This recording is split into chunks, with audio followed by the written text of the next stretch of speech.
Hello, and welcome to Radio K number 6.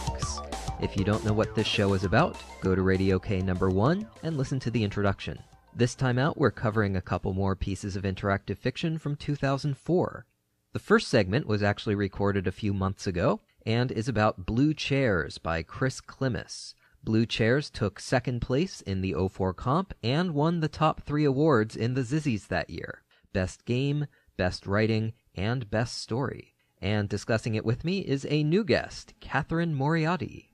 Hi, I'm Catherine Moriarty, and for the most part, outside IF, I'm a music critic for a number of places, some of which you might have read, most of which you probably have not. But in terms of IF, I do a lot of things. I wrote Broken Legs, which took second place in the comp for 2009, and I have something in this year's comp, which, depending on when this goes up, either I can't say anything about it, or I can say things about it, but I don't know how it turned out. So just know that it exists, and it's in this year's comp. And I also run the magazine Spag, which many of you have probably read. If not, it's been around since 1994, and it's gone through a number of different editors-in-chief, of which I'm the latest.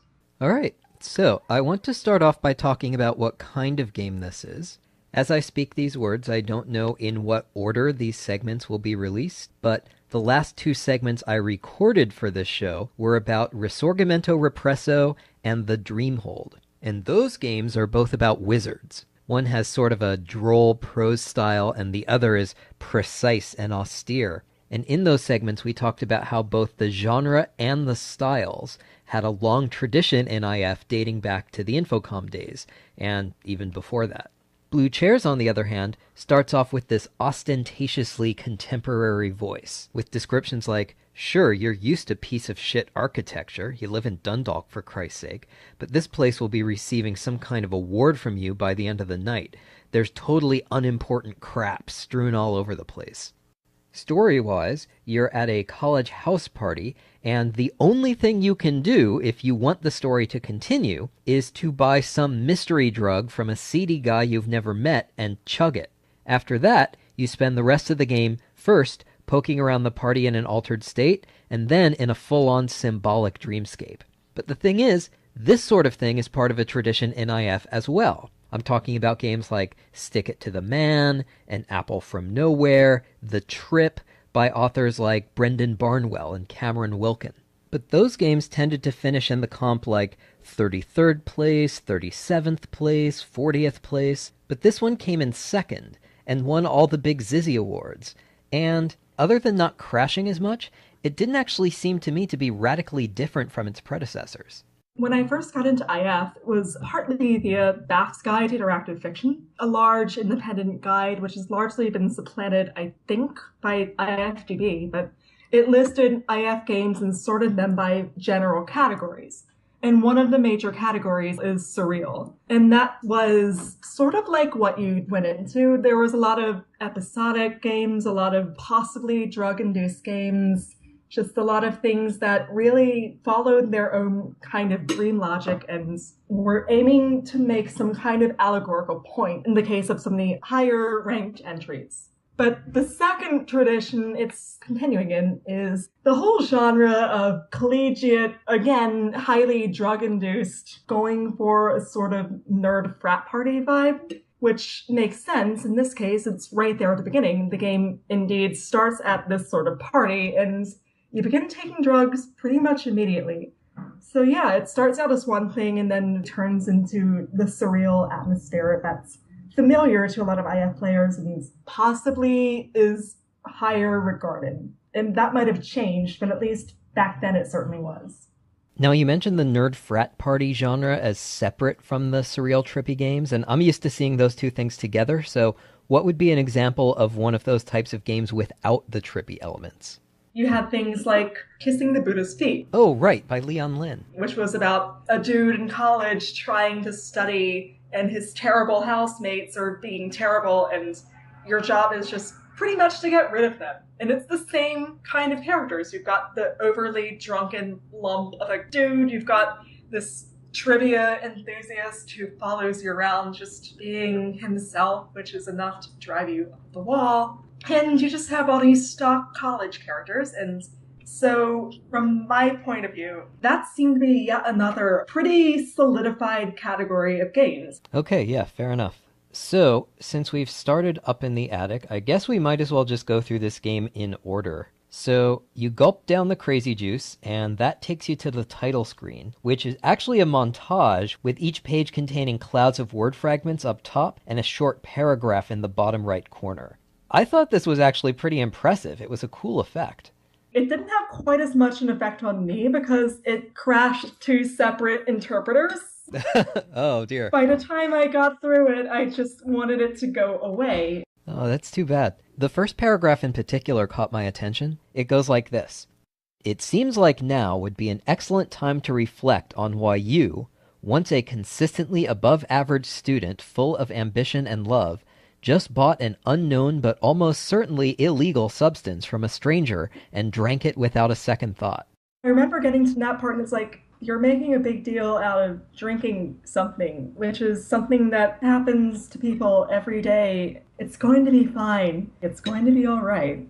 I remember thinking, there are ways to ruin your life. There are much more traumatic, and taking one drink probably isn't going to be that moment. But again, upbringings, what you're used to, things may vary. Well, I'm glad you added that caveat because I've never even had a beer, and so I'm pretty sure that if I found myself in that kind of situation, it would be kind of a big deal for me. But while I've never done anything like chugging some mystery hallucinogen, there have certainly been times in the past 3.5 years that I found myself thinking, this decision I'm making right now is pretty clearly self-destructive. I wonder why I'm doing this. So this game looked like it might be promising and personally significant to me. But then after those titles, we learn the names of the player character and his love interest. I really don't want to be too harsh about this because God knows that I have very strong negative feelings about anything I've written as recently as a day ago. So I really don't want to be that harsh on something written over a decade ago. However, when I read things, there are certain things that immediately take me out of the narrative and put me in a more nitpicky, snarky, less receptive point of view. And one of these is cheap literary allusions, which unfortunately blue chairs could be subtitled in interactive series of these. The main character is named Dante, and early on we learn that he's searching for a character named Beatrice. At which point, my eyes just roll to the back of my skull and stay there. And then later on in the kitchen, we meet a character named Alice. And this character named Alice is Dante's introduction to the world of the surreal. And if the Beatrice thing hadn't done it, then the Alice in Wonderland thing would have. And then later on, we meet a character named Laura. So we have Beatrice and we have Laura, so we pretty much got 2 out of 2 of the famous romantic objects in literature. It just puts me in the frame of mind of, okay, what's next? When do I meet Eve? I feel like we should have an Eve in here. Where is she? What else are we going to get? And the answer to the question turns out to be, well, what else we're going to get is George W. Bush. Yeah, and we will get to W. Sadly, we will get to W. But I guess we should wrap up the party section first. So, at this point, the drugs have just started to kick in. So the reality distortions are minor. You hear voices that aren't there, you see things in photographs that aren't there, you lose track of names. There are just so many things that are off. Like, for instance, one of the signs in the beginning that this is supposed to be surreal is that the main character stumbles drunkenly down onto the dance floor and encounters a DJ just playing completely weird music. You know, all these things smashed up and it just doesn't make any sense. It's like, wow, man, there's pop music and it's mashed up with rock and this is supposed to be so surreal. But I read this right now and I'm thinking, yeah, this guy just put on Girl Talk or Z-Trip or any one of many DJs who would be played at a college party who do this and just come off as completely normal and unsurreal. And granted, this is the kind of thing you only really start getting into if you're approaching it from an already uncharitable perspective, but for reasons which I've already stated, I wasn't approaching it very charitably, so again, near the beginning, there's a point where you go up to the attic and you find this Dream Logic serum, this bottle of wine, which is conspicuously orange. And the main character is like, wow, what the fuck? This is orange. Wine isn't supposed to be orange. This is clearly some kind of fantasy-esque potion that's going to do horrible and weird things to me. But I'm looking at this today in 2015, and I'm just thinking, yeah, it looks like it's probably just pumpkin spice wine or something like that. And since we're recording this in October, that's probably on sale right now at Trader Joe's. Yeah, I'm not 100% sure whether those elements of the party were supposed to be surreal or amplified, but I think that in general, you make a very good point. You know, the slogan of the old Max Headroom show was that it took place 20 minutes into the future. And for a long time, I thought, yeah, that's awesome. If you set a story a little ways into the future, then it seems current for longer, and you get to add some killer satire. But the problem with that kind of satire is either that it's wrong and it extrapolates the wrong things, like stories from the 80s that had Japan economically taking over the world by now, or else it's right and the satire becomes invisible. One of my favorite examples of this is in Brave New World, when John the Savage visits his mother at the hospital and she's watching television. And it was only some time after I'd read that part that I realized, wait, when Huxley wrote that, televisions only existed in labs. The idea of putting a moving picture box in hospital rooms to take the patient's minds off of things was supposed to be a trenchant commentary on the direction society was heading. But it was so normal to me that at first I didn't even notice it. And I tried to pull this trick in my novel, Ready Okay, and when I rewrote it recently, I pulled all that stuff out. Like, in the old hardcover version, I had a student get sent to the office, and I thought, okay, what is some kind of wacky satirical thing for her to get in trouble for? And I thought, aha, I'll have her using her cell phone in class, and everyone will be all casual about it, like it happens all the time. That'll get big laughs. And now, of course, it's hard to walk into a classroom and find a student who's not using her phone. So no one these days even suspects that back when I wrote it, this was supposed to be satirical. Even well-known authors who have written genuinely very good things, when they try to satirize the modern era, it just doesn't work because the modern era satirizes itself rather fine. Yeah, I'm sure you've noticed the trend where every day there's a news story and then someone tweets a link to an Onion story that predicted it 5 years earlier. Right, yeah. As far as well-known authors are concerned, I've mentioned in a couple of my calendar articles that I think Alan Moore is great at just about everything except satirizing the modern world. I remember some comics from the 90s where he has a character saying, I diarized to interface with my aerobics instructor, but I guess I got differently oriented. Har, har, har. And when he tries to parody Bill Clinton, it's really excruciating. My favorite author is Margaret Atwood, but I wouldn't say that her Mad Adam, Oryx and Crake series is my favorite of hers because, again, it's supposed to be speculative fiction, but the actual satire part just comes off so on the nose compared to what's actually going on in real life. And I don't think that's as prevalent in Blue Shares in that it's not trying to be speculative fiction and it's more trying to go for a surreal aspect while rendering your shitty college house parties where everybody is drunk.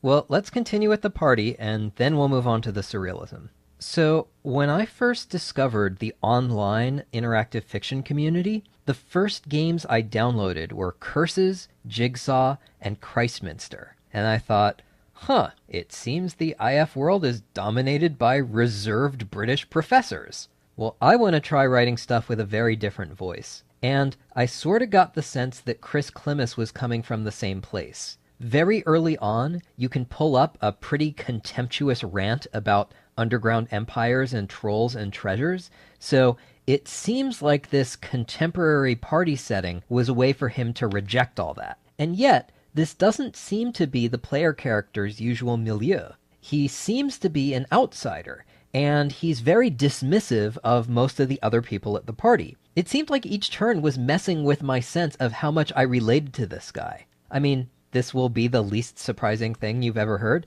but I am not much of a party person. My history with parties is actually kind of disastrous. I've been to one this year, and it was very tame, but I still wound up fleeing after about 40 minutes because everyone there knew everyone else, and I didn't really know anyone, and they were all talking about computer stuff I didn't understand and shows I'd never heard of, so I couldn't really participate. And even if I had been an expert, I never really got a chance to talk, you know? It was one of those conversations where you only get to talk if you interrupt someone, and I'm not going to jump in and shout over a bunch of strangers, you know? So I was sitting right there and no one even looked at me, and I started to feel like, man, did you invite me to this specifically in order to ostracize me or something? And intellectually, I know that obviously that wasn't the case, but again, the last 3.5 years have left me pretty emotionally fragile, so after about 40 minutes of that, it was basically either leave or cry. So in Blue Chairs, I was pretty eager to get out of this party segment, and getting out of the party is even the goal of the section. But it's not easy to do, and so after spending way too long banging away at this, I eventually had to resort to a walkthrough. So that was pretty rambly, but I was wondering how much you related to Dante, if at all, and what you thought of the party section in general. I was sort of put off from looking at myself. This admittedly is very uncharitable again of me, but I remember reading it. It's like, you're in full party dress uniform, this Neo Geek t-shirt, which is admittedly not cool at all, but you've always held out hope that the shirt will someday flag down some amazingly hot chick who also happens to be a Unix freak. It could happen, and I remember reading this and thinking, oh god, it's going to be one of those games. And I remember thinking, oh my god, am I going to run into somebody who's just going to completely ignore me, and is it going to be like half an hour of angst about it? Fortunately, it turned out not to be that, and I remember being somewhat relieved. And then the more surreal stuff, when I got there, it's like, oh, okay, I can deal with this. I'm not sure how meaningful this is compared to how the author thinks it is, but I can deal with this. So it's okay that it's a redux of the trip, because at least it's not a redux of a moment of hope. You may be wearing a Unix t-shirt, but at least you're not carrying a Renaissance flute. But you were saying.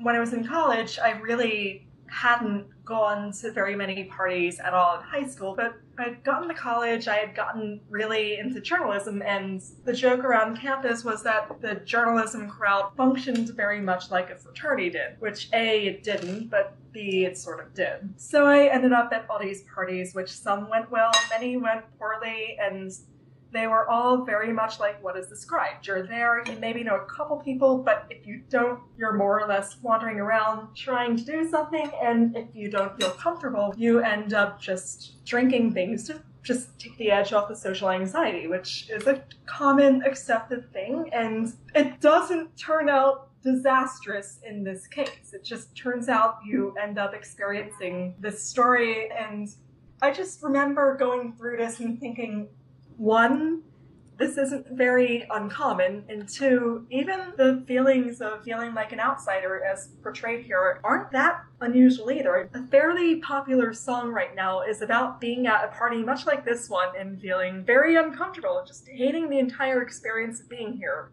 Sometimes I wonder if everybody just despises this just as much, but they're all not saying anything. And of course, if you go on BuzzFeed and sites like that, there are all kinds of things like 15 signs you're secretly an introvert and hate parties. So I think that part did work well. I think it was handled pretty well, and it does dovetail very well with the IF form, where having meaningful conversations with somebody that you're very familiar with, and you just have natural rapport with, is almost impossible to code. It's much easier to code an interaction with somebody who you barely know, you're just fumbling around with, you don't know what to say, you just are completely at a loss, than a flowing conversation that's difficult and arguably impossible.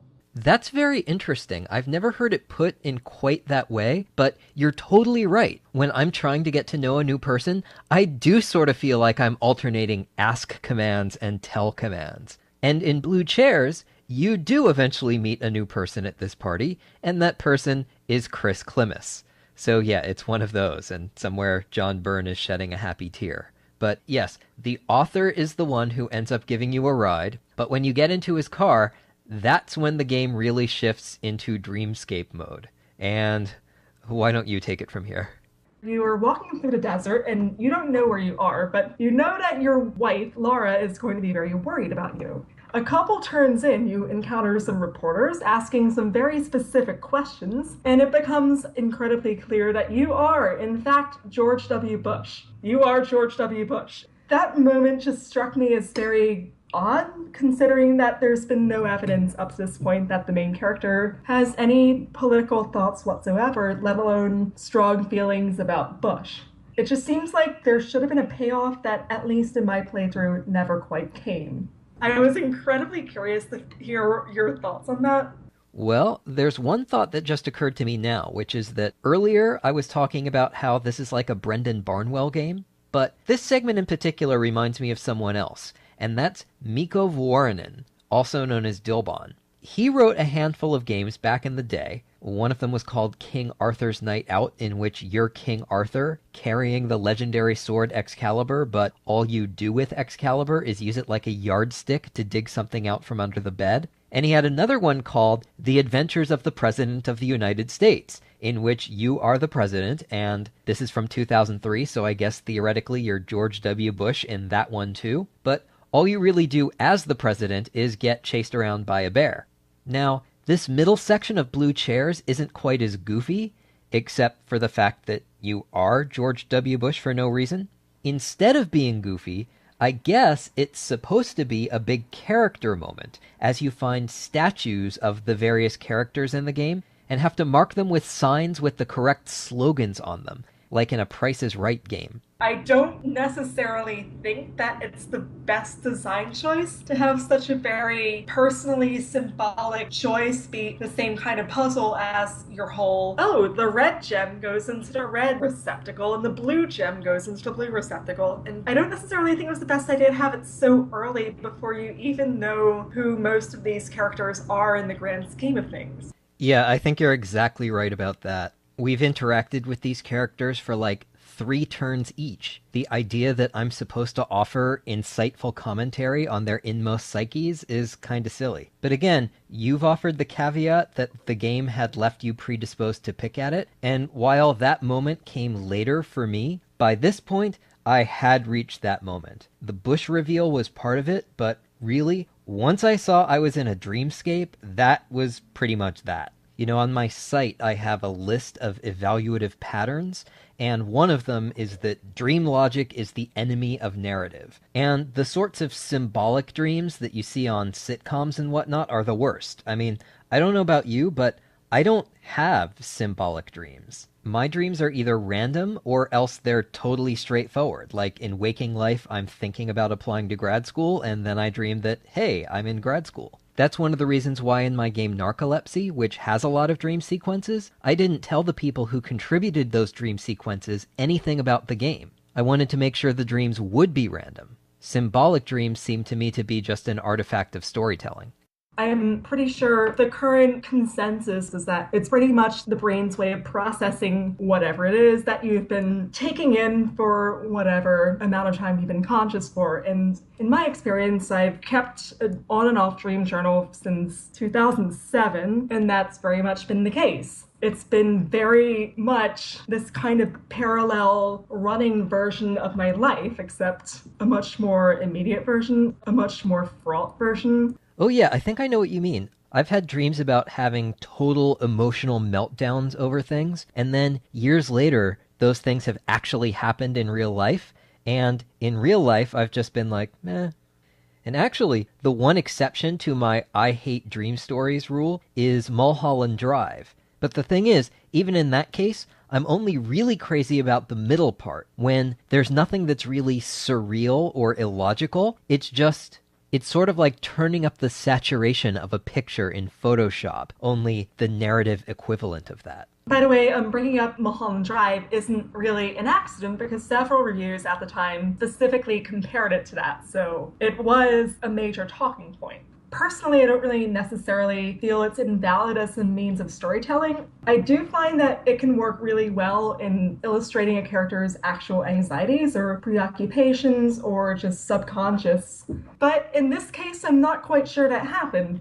Yeah, I mean, it really says something that the game is called Blue Chairs, and that there are in fact blue chairs all over the place in the game, and that they're an empty motif. Though I imagine that there are probably reviews out there that say that the blue chairs represent sadness or whatever. But we haven't talked about the grocery store yet. I'm willing to skip it. Do you have anything you wanted to say?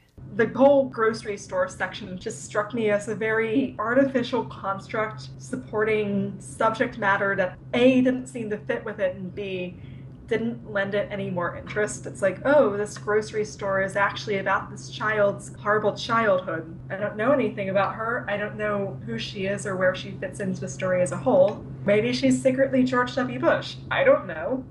Yeah, I think that pretty much covers it. Alright, I guess it's time to tackle the elephant in the room, which is that while we've discussed how Blue Chairs is part of several pre-existing genres of interactive fiction, it also gave rise to a whole new form. And I'm reluctant to go into this at any great length because the whole idea behind this show is that I'm getting caught up on IF in chronological order. You know, this game from 2004 is the most recent piece of IF that I've played. But you are from the far-flung future of 2015, so if you would be so kind, I guess you should say a little bit about Twine. So, one of the main reasons in hindsight why Blue Chairs is probably most notable is that Chris Klimas is responsible for creating Twine, which makes up at least a good third of IF these days, and probably at least half of IF related arguments these days, if not more. And this is an incredibly loaded subject, and I really have less of an opinion about it than almost everyone else. My stance is pretty much is that it's another medium. Certain things suit one medium better than the other. And the reason I bring this up is around the time that this was written, Chris did an interview in Spag. It's just one of your standard top 3 finishers interviews that I'm going to have to figure out how to do. And he mentions he had written some things in IF and then he sort of fell out of it because he says, I got dissatisfied with IF at a certain point. He says he felt like he couldn't create the kinds of stories that he wanted to, and that specifically the detail work that IF requires, letting the player open everything that can be opened, writing engaging descriptions for even the most small, unimportant things that you threw in, got in the way of telling the story. He says, Blue Chairs probably would have been stronger had he backed off the puzzles a little bit. When you're playing a game like Blue Chairs, you're in it for the experience and not so much the puzzling. And that, I felt, was interesting, particularly given that he went on to create the system, which is almost exclusively used for puzzle-less IF and what many people would call not really IF. That's a huge debate. And I guess I can look forward to figuring out where I stand in that debate when I get to Twine in probably the 2020s sometime. But in the meantime, I do have something to say about that interview, or the part you just read.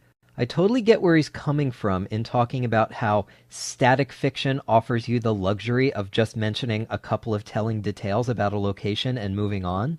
That's certainly what I prefer to do. It's also what you do in a screenplay. But you know who doesn't have that luxury? A set designer. If she's putting together a character's apartment, she has to pick every single book that goes on the character's bookshelves, and what kind of bookshelves they are, and what the wallpaper looks like, and every piece of art on the walls, and literally everything you see. So, IF authors have it easy. But I could tell that Chris Klimas didn't think so right from the start. See, when the game starts, you're in an attic, and the game does throw in a couple of details, the way we've been talking about. It says that it's full of old sewing machines and an old Easy Bake Oven. So I looked at the Easy Bake Oven, and here's what the game said. Here's a secret. If you open the Easy Bake Oven's door, you'll find a portal leading to a fantastical land full of figures from classical mythology. We'll even throw in a reference to Snow Crash, since you've probably read it as well. The whole adventure will turn out to be either a profound self-examination or a mindless romp littered with fucked-up puzzles. Either way, you're going to end up seriously disappointed.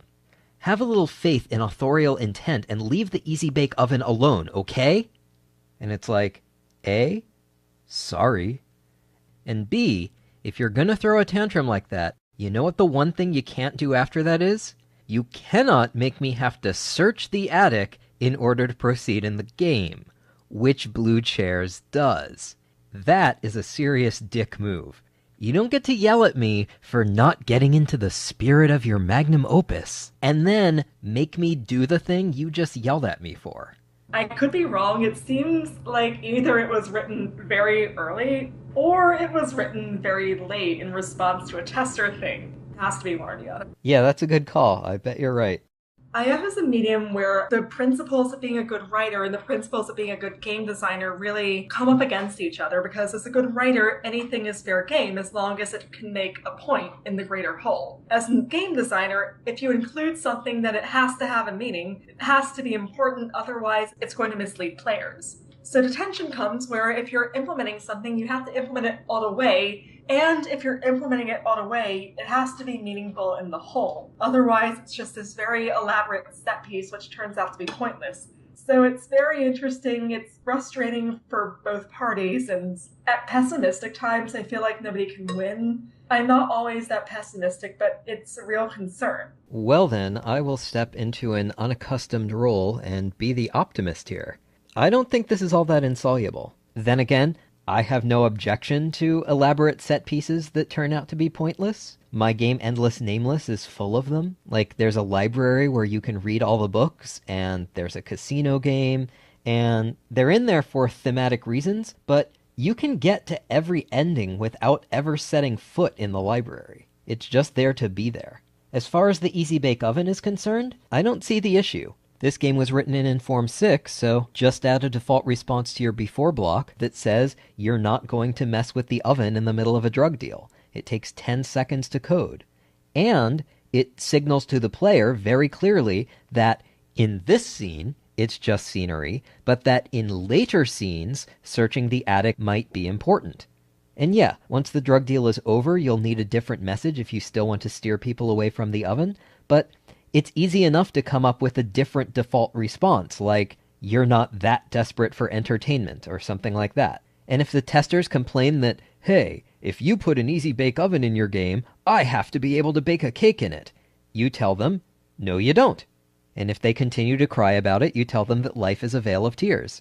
So I guess this ended up not sounding all that optimistic, but I think it is. And on that note, we will turn to the second half of this installment of Radio K and move on to Square Circle by Eric Eve. Square Circle took 5th place in the 04 comp. It starts you off in a jail cell with no memory, so yes, it's one of those. And you soon discover that you have been imprisoned by a regime known as the New Enlightenment. And here to talk about it with me is the former Claire Parker, now Claire Parker Fisher. So if this had come out in the 90s, I would have been delighted, because I would have been all fired up to hop on Usenet and rip it apart. But I've grown up a little since then, and that is no longer my idea of fun, so I would like to be able to do a balanced presentation here. The problem is that this game really is just the worst. Yeah. I guess the idea here is that this so-called rational government has taken over and become some kind of horrible dystopia. And I just didn't really know who the target of this satire was. Obviously, it's bad, and it's obviously supposed to be about something, but I don't really know what. I feel like too much rationality is not really a big problem in America, and I didn't really know what it was supposed to be standing for. I feel like a system where the rules are too thought out and too based in some kind of absurdist logic just doesn't really relate to anything. It's clearly a very Kafkaesque game. It's drawing on that kind of satirical tradition. But as I remember from reading Kafka, the problem there is usually sort of bureaucracy and corruption and not really idealism. And in this one, it seems to be that the idealism sort of took over and overwhelmed common sense. But I just couldn't really figure it out. It seemed kind of, I don't know, very strange to me. I mean, I'm interested to hear what you have to say, because you clearly know more about it than me. I'm the kind of befuddled person who wouldn't have completed this game if I had not been given an assignment and kind of half-assed my way through it, so... Well, I don't know about that, but I do think I have at least a little bit of a sense of where this game is coming from. And we can start here. It turns out that Eric Eve is a theologian. Oh. That's like his job. And so it's tempting for a heathen such as myself to say, oh, well, clearly he's in the grip of superstitious claptrap from thousands of years ago. He must be an enemy of progress and even of reason. But the obvious counter-argument to that is that that's imposing a false dichotomy and making straw men out of religious people. I know a lot of religious people who embrace modern ideas, and I know a lot of religious people who are scientists. I mean, you're a scientist. I'm guessing you have some religious colleagues. Yeah. The problem is, this game does set forth that exact dichotomy. In Square Circle, there are two camps. There are those who believe in tradition, and there are those who believe in reason, and Team Reason is this game's enemy. Like, I was trying to figure out, what is all this geometry stuff in the first section about? Why on earth am I playing a game that seems to be all about quibbling over the technical details of geometrical definitions? And it seems like, ultimately, the point is to say, see? Following your so-called logic, you can end up with a result where a square and a circle are the same thing. Where is your false god of reason now? Yeah, see, that didn't actually bother me so much, because I think that's sort of interesting. It says something interesting about mathematics, which is that things start from first principles, and that if your assumptions are one thing, then yeah, a square and a circle can be the same thing, because that's what your assumption set is based on. And if you change that assumption set, then you get different rules. And I think that's interesting. What bothered me about that is that it seems kind of a stupid way to talk about interesting geometry is in a format in which you can't draw any pictures or see any images. That's a good point. So that was kind of annoying because you just kind of stumble into the solution and there's really no way to play around with it. Yeah, I was so worked up about the ideology here that I didn't even register that, yeah, this is a text game about geometry. Yeah, it doesn't really make a lot of sense. Maybe not the ideal medium for the example he had in mind. Well, maybe that's why I was so confused, is because I sort of thought, oh yeah, square circle, you could find a solution for that, that's neat. So my whole mindset was in the wrong place for believing that logic is flawed to begin with. Right. So the upshot of all this is that Square Circle is sort of coming from the same place as Brave New World, and I think it even references Brave New World at one point. I think he does. And Aldous Huxley was also defending traditional society, not on its own merits, but just because the changes that he saw frightened him. Things like mass production and the social experimentation in the USSR before Stalin took over. Now, I don't know what Eric Eve is responding to. As you pointed out, we don't exactly have an epidemic of rationality sweeping the globe, and we certainly didn't in 2004. I mean, things got so bad that Al Gore's book about the period is called The Assault on Reason. But here's this. You said that too much rationality was not a problem in America, but Eric Eve is British. Oh, he is British. Okay.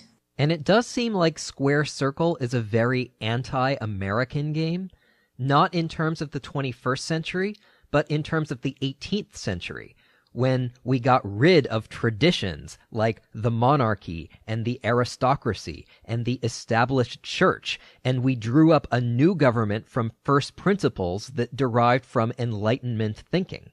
And Square Circle attacks this by having you read this textbook, and you know you've got a winner when the first thing you're supposed to do in a game is sit and read a textbook. And the entries describing what the new Enlightenment has done are just painfully heavy-handed.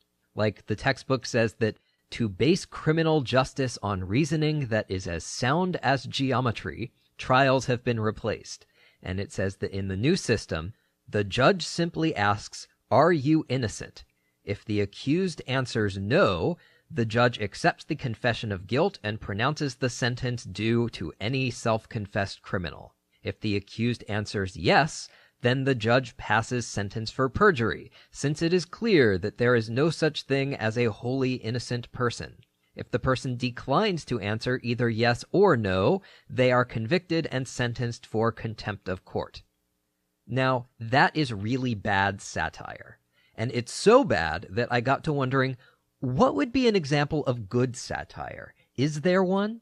And the first thing that sprang to mind was the bit in Monty Python's Life of Brian about the vendetta between the Judean People's Front and the People's Front of Judea.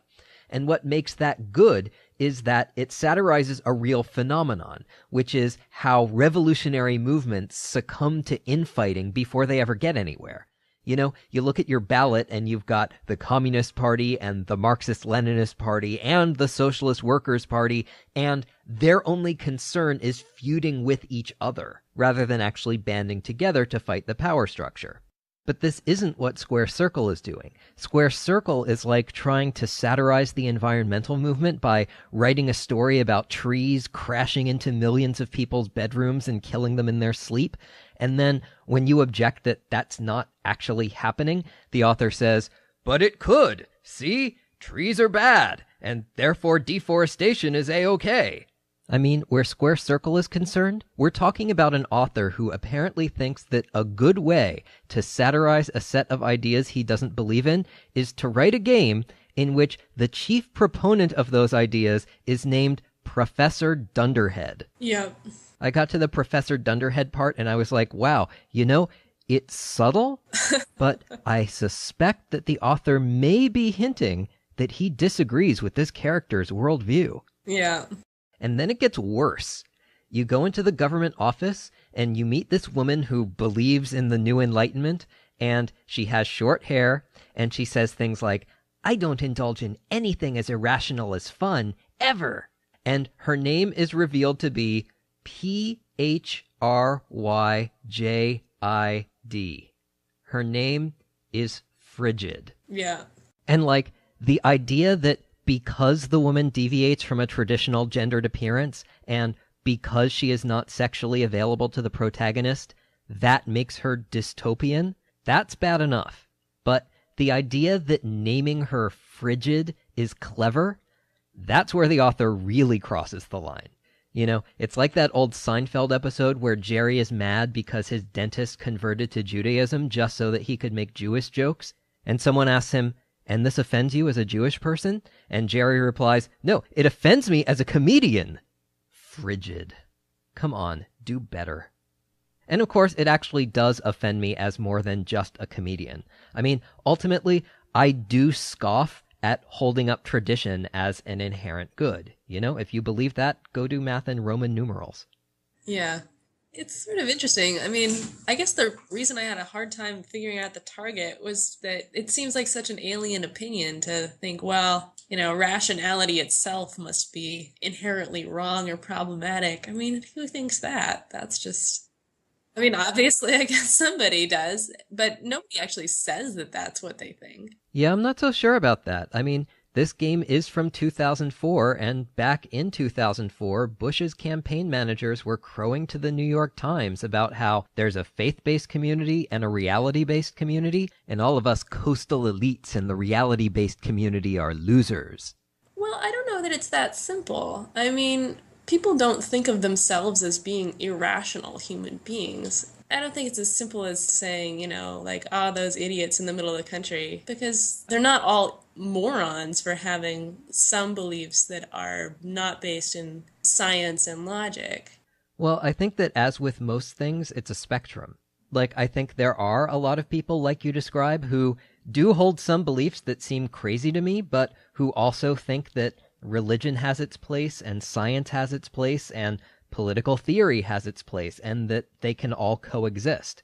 But I do think that there are also a lot of people further down the spectrum.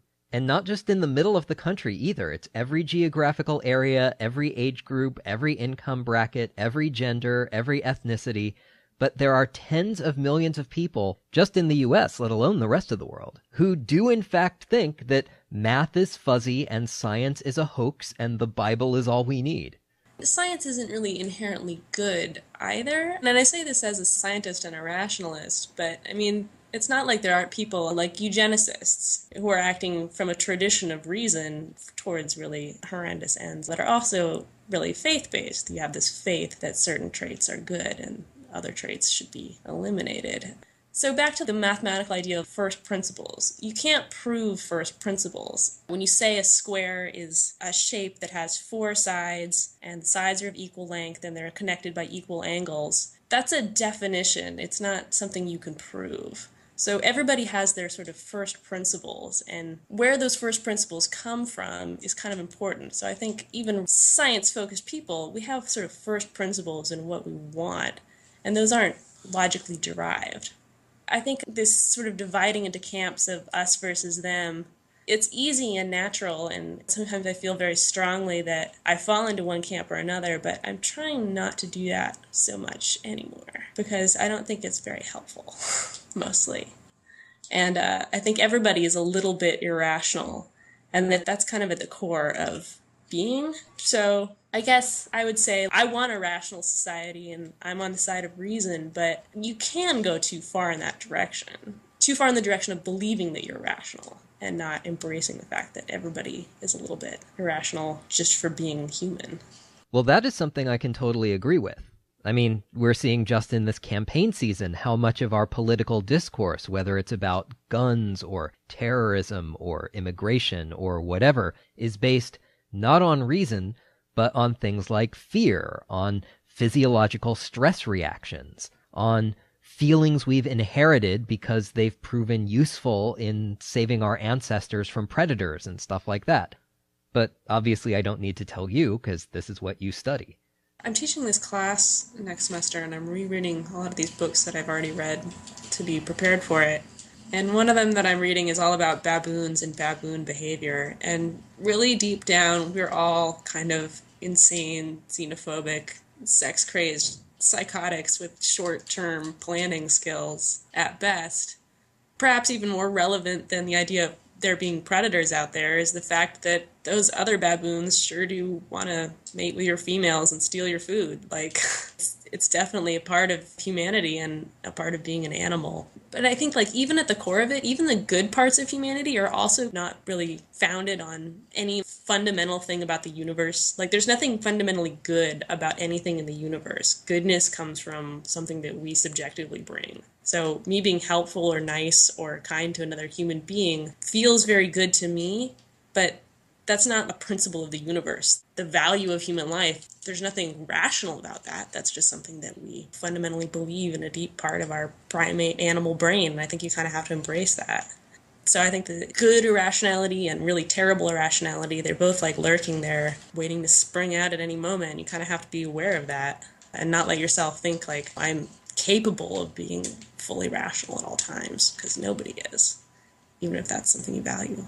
Well, again, I can certainly agree with that. I mentioned in one of my calendar articles that during all of the shouts of Black Lives Matter versus All Lives Matter, I kept thinking, what are you all talking about? No lives inherently matter. Nothing in the universe has any inherent value as a discoverable property. Value exists entirely in the mind. And like you say, no matter how much logic you might apply in determining what you value, ultimately, you can trace that back to some sort of first principles, which in this case are going to be irrational feelings that are our inheritance as products of the rules of selection working themselves out. So, Claire, I think you've done something pretty amazing in finding some sort of common ground that we can share with this game. I guess I'm just trying to be generous. I don't actually really know a lot of conservatives or fundamentalists of any type. I'm in academia. My family is liberal.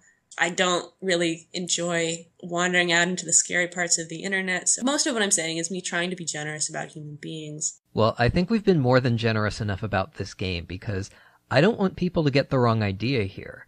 Like, yes, I do find its ideological underpinnings pretty abhorrent, but I figure that there might be a lot of listeners out there who are thinking, I don't really care about its ideology. Is it well made? Does it have fun puzzles? Does it have cool places to explore? And the answer is no. No, it does not. Purely as a game, this is a terrible game. Oh, it was pretty awful. There were some parts where I was just like, what am I supposed to do here? And the solution was just not reasonable. So I guess makes sense, maybe. For instance, I hit trouble very early on with a red book. Me too. I had this exact same one. You're supposed to open the book? Ah! Right, you read the book and it's not helpful, and then pretty soon you get stuck trying to get out of the cell, so you go to the hints and they say, you may have read the book, but did you open the book? Well, when I tried to read it, the game said that I read a few pages of the book and then shut it with a sharp snap. And the fact that I shut it strongly suggests that, yes, I did open it. But you have to type open book as a separate command. And when you do, then you find a key hidden in it. And the way the hints are written makes it clear that this was not a bug or anything. This is actually the author's idea of a clever puzzle. And it's not. It's terrible. It's awful.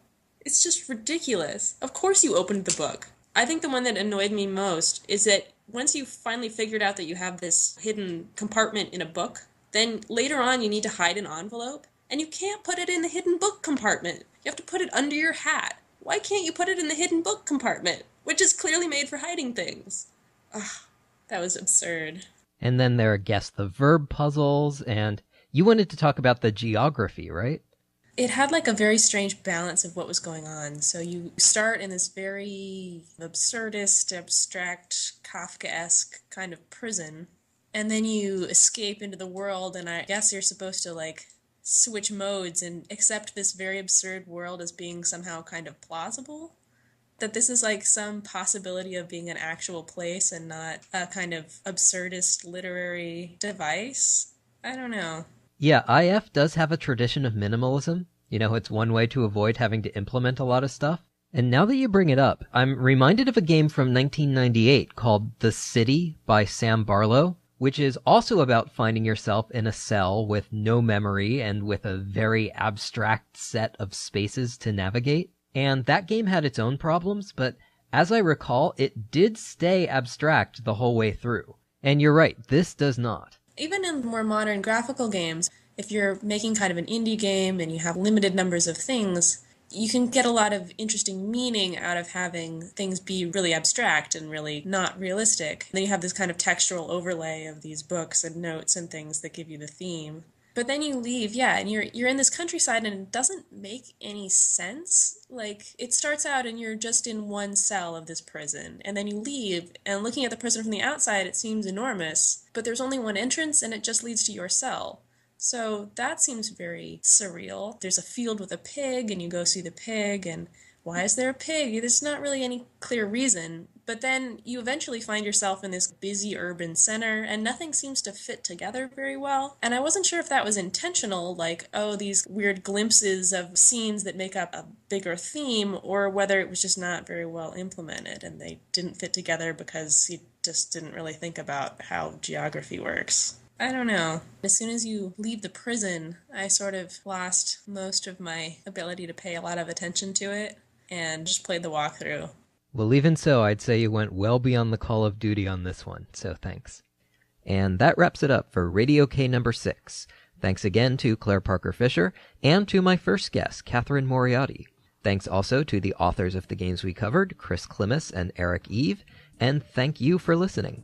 I wish I could say that Radio K is now on a bi-weekly schedule and that there will be another episode coming out at the end of the month, but that seems pretty unlikely. But we'll have more pieces of IF from 2004 to cover next time, whenever that happens to be. Till then.